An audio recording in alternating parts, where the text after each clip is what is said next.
Hey, what's up, everybody in TTC? Hope everybody's doing well. Had a good week. Iceman coming back to you on a good week for Carolina fans. Our Tiger season opens up this Saturday. We're the first of at least 3 Tiger opponents that we have. So we're looking to get Tiger season kicked off right with a good ass whipping. So we got Missouri coming up this week. This is an opportunity that we have to take advantage of.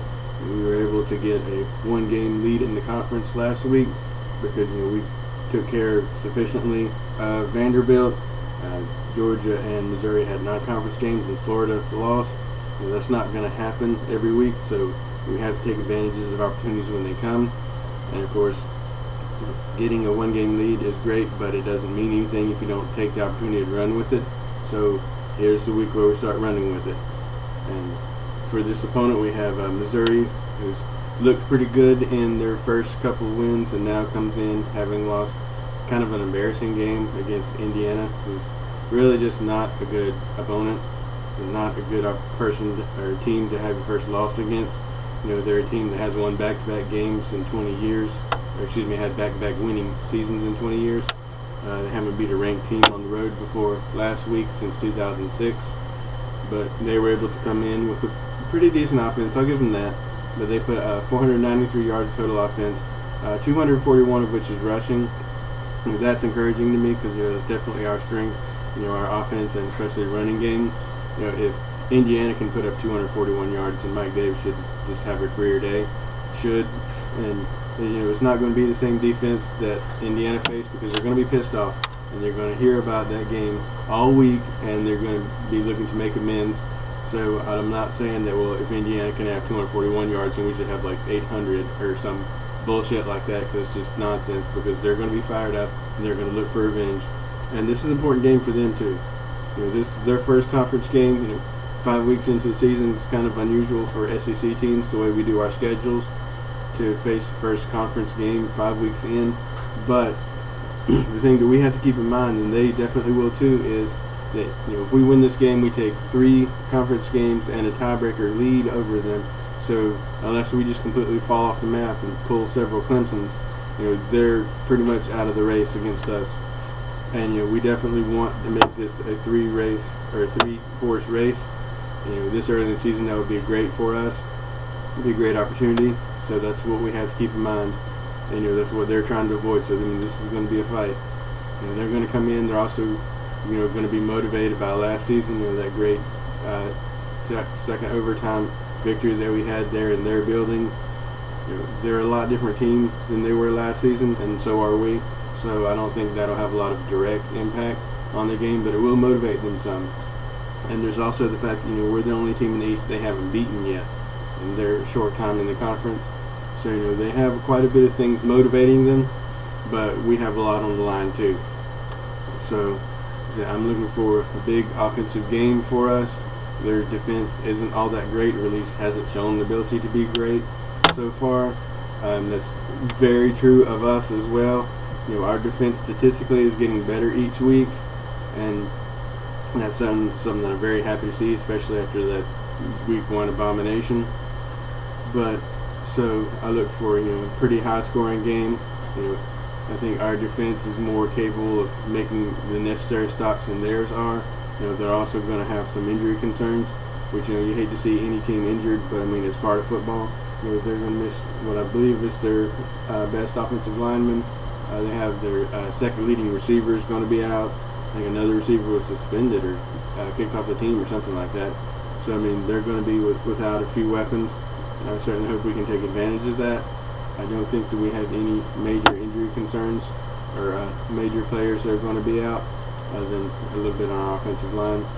So we should have a little bit of advantage there.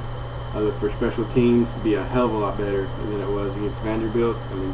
Kickoff coverage is not really any way to be worse, so the only way to go is better. And plus, like I was saying last video, Steve Spurrier has a way of lighting fire under people's asses, especially after mistakes like that. After he goes to the media and says, that's the worst, victory that he's had as a head coach. That's not going to go lightly in practice, and there's going to be some vengeance aimed for from special teams, and defense better be continuing its steady improvement, because the way we started out playing defense is just not going to work in this conference. And you can't have so much of an Achilles heel throughout the entire season. So the defense has just got to get better. And they know that. Dick Adams knows that. So I'm looking for continued improvement. Although Missouri's going to put up some points. And there's no disputing that. They're a good offense. Matty Malk is looking really, really good, in his young quarterback experience so far. So, I'm not going to say that they're not going to score points because they're too good to not. But, we're going to score more. That's just the final bottom line. We're going to score more points, and that's how we're going to win. So I'm not worried about how we're going to win, Uncle Lou. That's it. We're going to score more points. So as far as a ballpark prediction, I'm demonstrated that I'm not good at predictions, but nonetheless I'll keep doing that because that's what fans do. I think with the status of each offense and each defense, I think the game goes more in the area of we'll probably take them 42 to 30. We'll say that. Granted, it's just complete ballpark estimation / guess. And again, I've demonstrated the fact that I'm not good at predictions, so I wouldn't put too much weight in that, but that is my prediction. Missouri kid, you're the only Missouri guy we have on here. Glad to have you. I'm always glad to see people who are repping a team that has no other representatives, and gives a good, more broader position, and to have people speak from representing other teams is always great. But so do you. I propose a wager if you'd like to take that. What I say for this week is that the loser has to call either local or national radio sports broadcast that takes callers in, puts them out on the air, and once you get out on the air, sing "I'm a Little Teapot" in a high-pitched, childish voice until they just kind of hang up on you. So that's what I propose, and of course you'll upload the video so we can all see that and have a good laugh about it. Of course I'll do the same if Carolina were to lose. So that's what I propose to you. Let me know what you think about that. Maybe Saturday morning before I'm able to get back to anybody on that, because we're actually about to leave and go camping. So, but let me know what you think, Missouri kid, about the wager. Feel free to make a counter proposal as well. I'm looking forward to your videos. Alright, and that's about it for me this week. Everybody have a good week, except Georgia. I'm hoping you guys lose to Tennessee, because that would be funny, and also that would help us out quite a bit. So, not exactly saying I predict Volunteers to win, but I hope they do, and so good luck to them. Later, everybody.